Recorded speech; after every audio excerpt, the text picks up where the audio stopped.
So this week we're talking all about social media content, which I know is a massive one for people because it's really, really hard trying to figure out what to put on every single damn day on social media. It's exhausting, I know. At the moment I'm doing it for 2 accounts. I'm doing it for this one and I'm doing it for Vintage Tree as well, so it's quite difficult. But we're going to look at it today. We're going to look at your content, so what it is you're putting out there for your audience to see. So it could be a post, it could be a story, it could be a reel, a video. We'll look at those in a bit more detail. But basically, whatever it is that you put out there, you have to make sure that it resonates with your audience, which is why we looked at that last week to see what it is they're interested in. It's only when you put something out there that really makes them think and they see it and it really aligns with their beliefs. It's only then that they will actually stop scrolling and look at it and hopefully like it, share it, and comment on it. And once they do this, then Facebook basically is more likely to reward you. So the more popular that the post gets, the more likes it gets, the more shares, etc. Facebook will then reward you by showing it to more people and different people as well. And that's called organic reach, which is something that we'll talk about in my next video when we talk about Facebook ads. But yeah, that's how it works. So obviously the more interaction you get, the more visibility that you will get on Facebook and other social media platforms as well, depending where you're posting. So we're going to start with the different types of content that you can use. So the most obvious one that everybody probably already does is just a normal post. With that, you can just type whatever it is that you want to say to your audience, and then you can add a photo or a video as well to it, which I highly recommend doing. I think I put a post out yesterday which just said about how important it is to do this because it's like 40 times more likely to get shared if they've got a visual image that they can see. So it's really important that you put that on. Posts as well that you put on your Facebook business page are always public. It's part of this new transparency thing that Facebook are doing, so they want everybody to know exactly what businesses offer. They don't want to hide anything, so whatever you put out there is public for everybody to see, and that applies to both your followers and your non-followers, which actually is a really good thing because it means that you can get more different people seeing your posts as well, and hopefully increase your followers this way.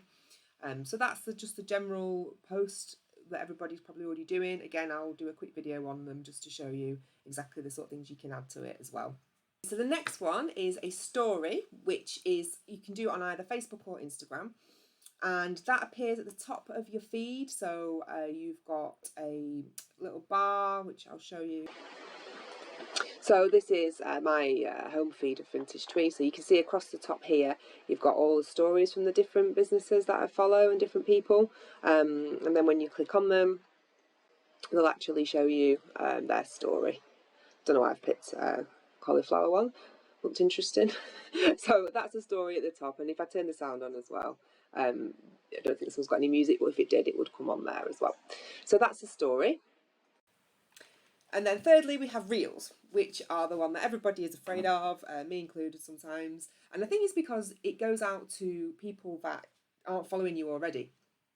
And it goes out to everybody. So stories are more private. Stories are only seen by people who are following your account, but reels get posted out there and they appear on people's feeds that aren't actually following you.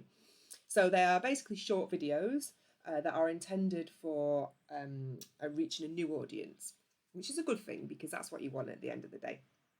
They're public, so they stay on your feed indefinitely unless you delete them. So stories again disappear after 24 hours, whereas reels will always stay on there unless you get rid of it.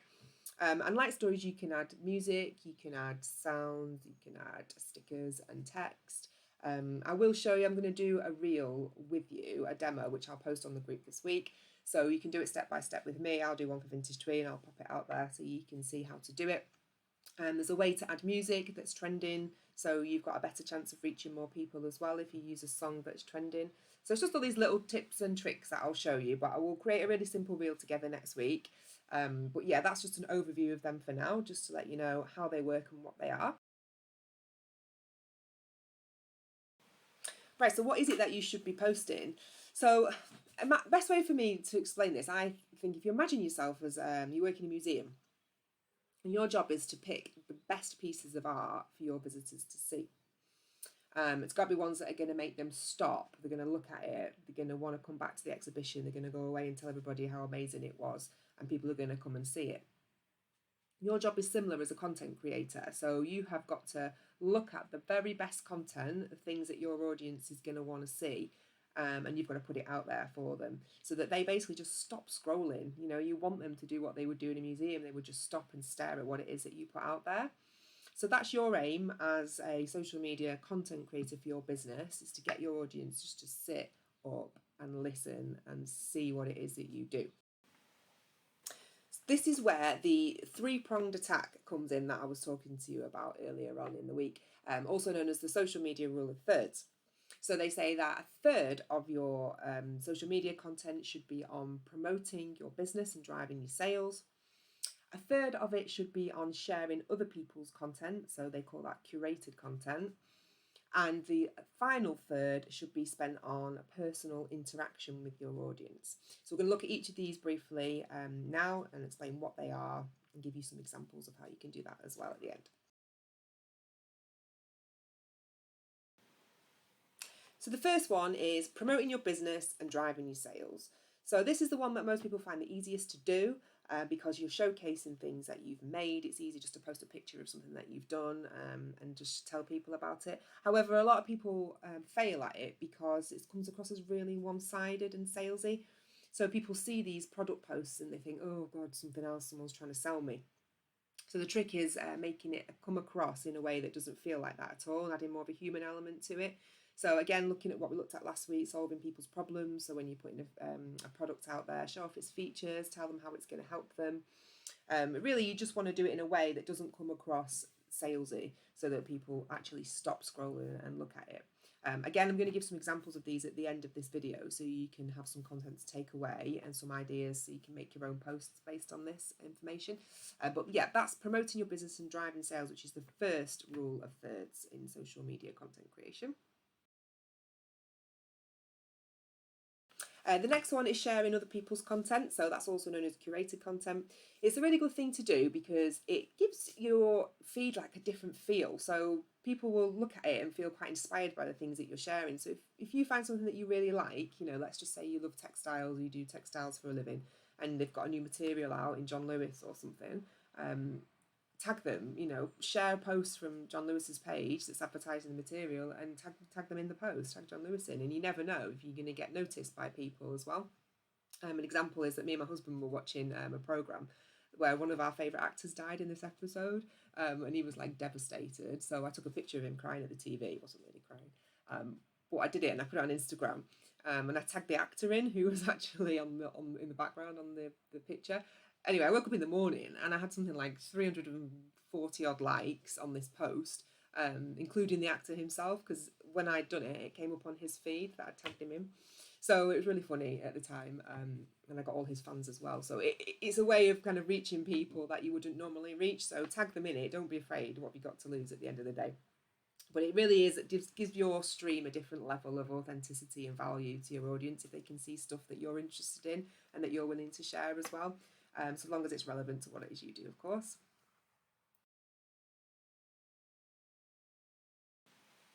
And then the final one, the final rule of third, is personal interactions with your audience.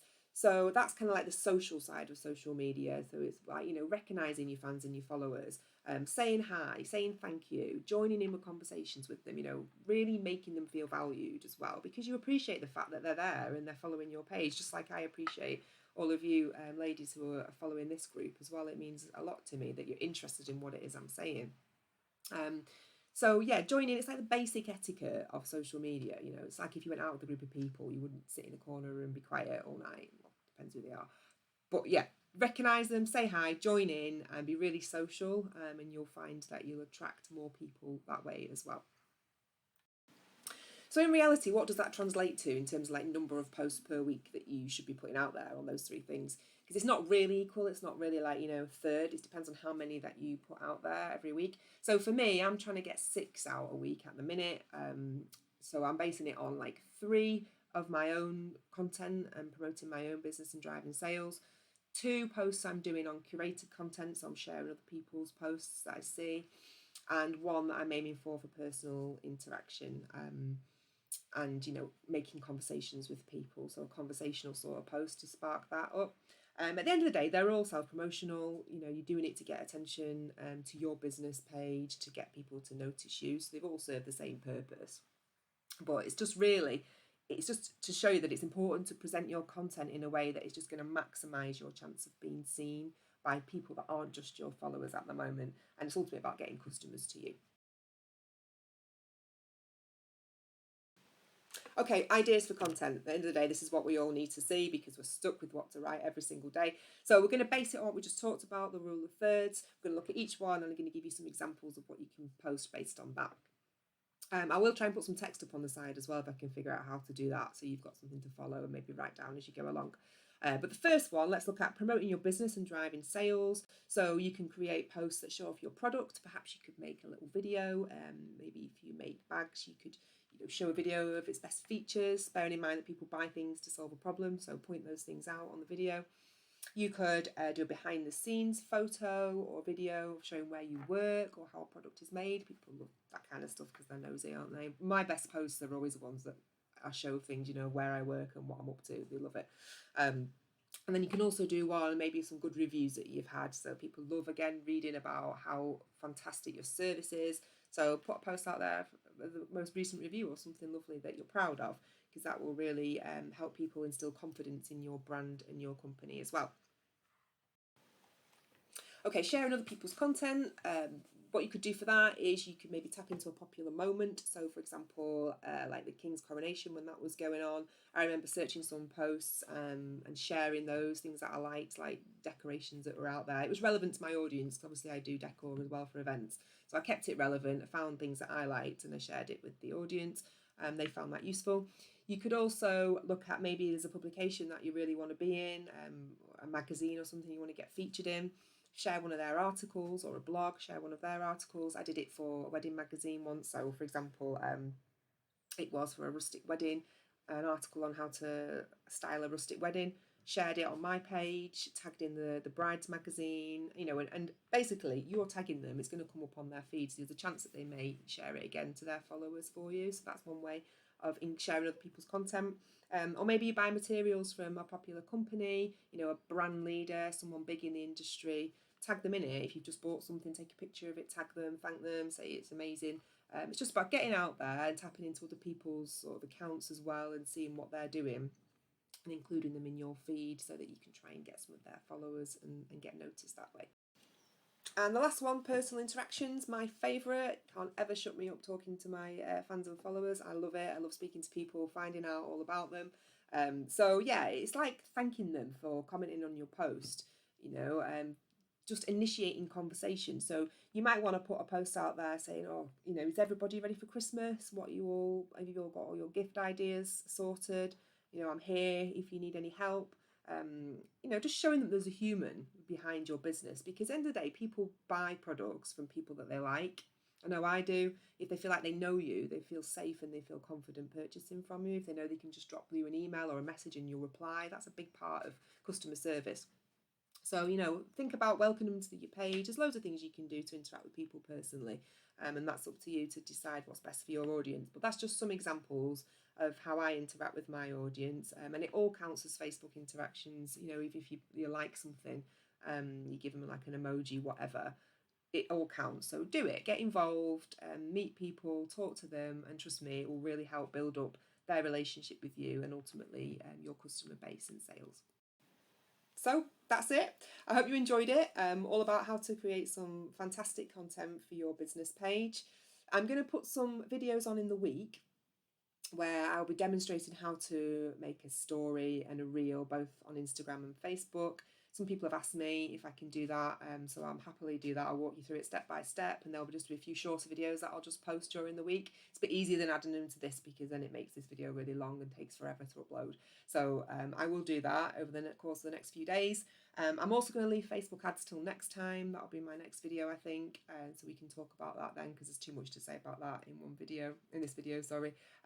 So yeah, we'll focus on that next week. Let me know what you think of this video. I hope you've enjoyed it. I also have a new YouTube channel now. I'm going to pop them all on there and getting very posh. So if you do want to follow my YouTube account as well, so that you can always access the videos at any time. you're more than welcome to. I'll put the link below on this post as well. All right, thanks so much for watching, and good luck creating your content. Bye.